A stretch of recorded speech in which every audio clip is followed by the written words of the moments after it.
Approaching the end of my 8-hour playthrough of Beat Cop, I was left increasingly frustrated by how the game had wasted my time. As someone who works full time, has a young family and limited game time, like I'm sure most of you have, almost every minute counts, and due to what I feel are some poor gameplay designs, Beat Cop had just cost me 480 precious minutes. Hi, this is Paul from Switched On, and I'm going to explain all in my review of Beat Cop on the Nintendo Switch.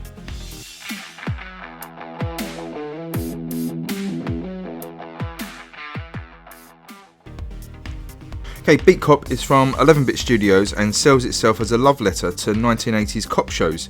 In fact, there's a heartwarming note that pops up on your first playthrough from the developers explaining why they made Beat Cop, and I felt that was a really nice touch.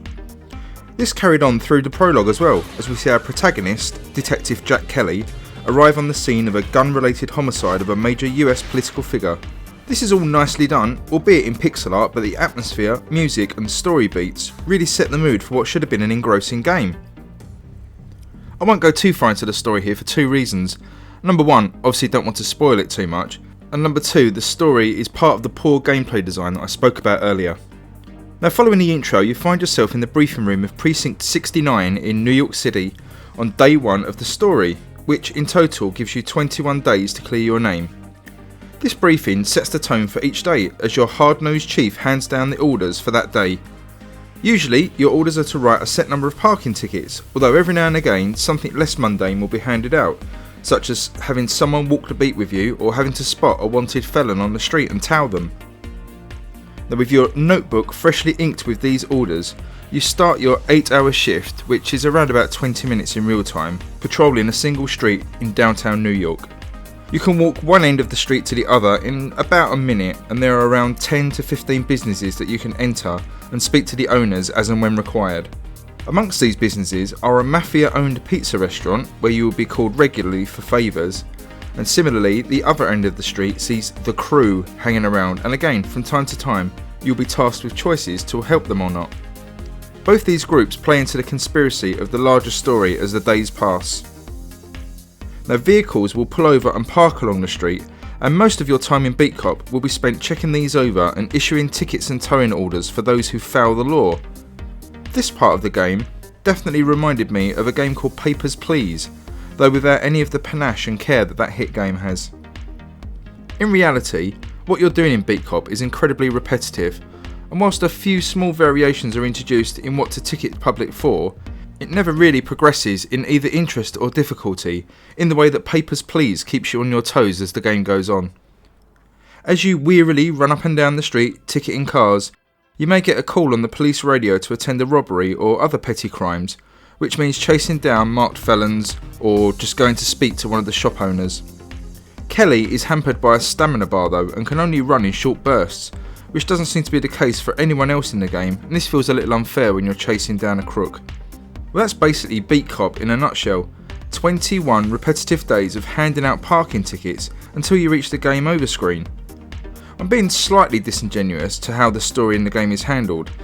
After the strong opening, the story becomes almost an optional part of the game. In fact, in my playthrough, I reached the end none the wiser about Jack's plight.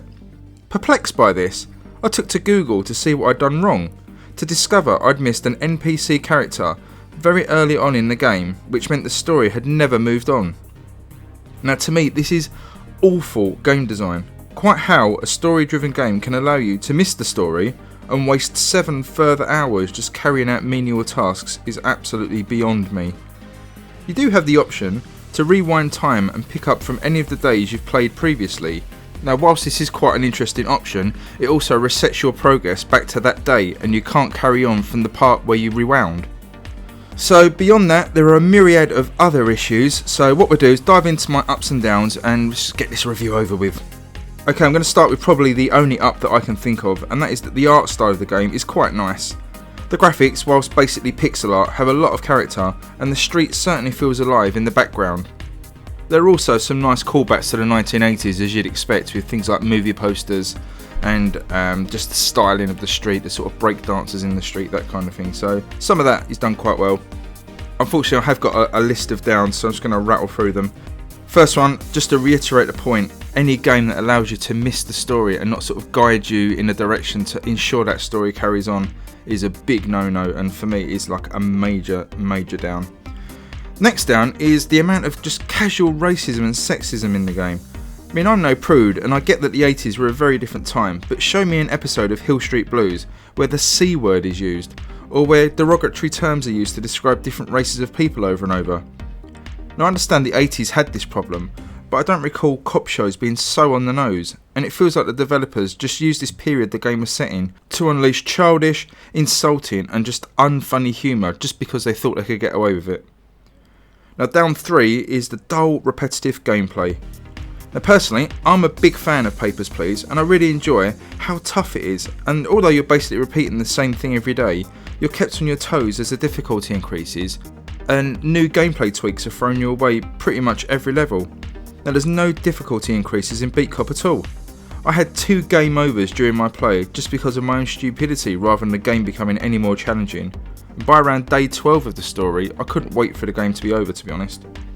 The lack of variety in the gameplay is actually down 4, and going back and repeating a day sees the same things happen at exactly the same times.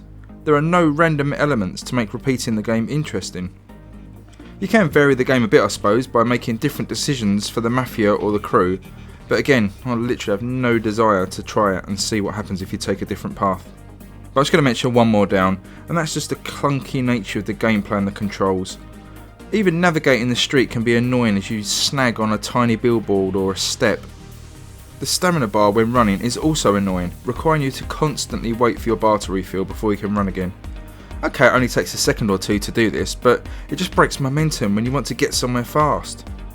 Selecting the cars to investigate is clunky too, as there seems to be a very small hit area that you have to stand exactly in before the button press will bring up a menu.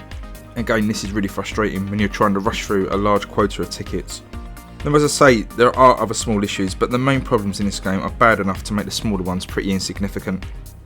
So, if you like this sort of time management games, something like Papers, Please, or even something like Stardew Valley, which I got little vibes from at times, then perhaps in a sale you might get some fun here, but my advice would be to keep a guide close by and ensure you're doing what the game wants you to do behind the scenes to push the story forward. The repetitive dull gameplay and dialogue, and insistence on racist language and the issue with the story modes means I definitely won't be coming back to this one. And I'm going to give Beat Cop a 4.5 out of 10.